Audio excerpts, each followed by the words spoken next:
কারণ আমরা বাচ্চাকে যখন স্কুলে পাঠাই তাকে দেখতে হবে সে পরিমাণ মাপে জলটা খাচ্ছে কিনা, কেন জল কিন্তু আমাদের ব্রেনের যে নিউরনস ফাংশন এটা কিন্তু অ্যাক্টিভেট করে। এবং তারপরে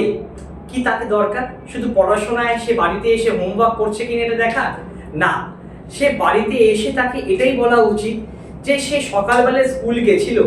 সে স্কুলে কি কি শিক্ষা পেয়েছে বা স্কুলে কি কি শিখেছে সেটা তার বাবা মার সাথে শেয়ার করা। কারণ প্রত্যেক দিন ডিফারেন্ট সাবজেক্ট স্কুলে পড়ানো হয়, সেই ডিফারেন্ট সাবজেক্টগুলো যদি আমরা বাবা মার সঙ্গে যদি সাবজেক্টগুলো শেয়ার করি তখন কিন্তু এটা খেলার মাধ্যমে কিন্তু একটা বাবা মার কাছে একটা অন্য রকম এনভায়রনমেন্ট ক্রিয়েট করে। এবং বাচ্চাটাও কিন্তু একদিন দুদিন 3 দিন বলার পরে কিন্তু তার একটা আগ্রহ চলে আসবেই, কারণ আমাদের যা আমরা করব তাই আমাদের ব্রেন ফাংশন রূপে আমরা সেটা ফেরত পাবো। শুধুমাত্র তার কাছ থেকে সেই স্টাডি মেটেরিয়ালগুলো জেনে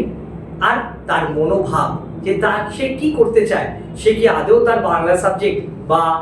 অঙ্ক সায়েন্স যাই সে পড়ুক না কেন তার কি সেটা ভালো লাগছে।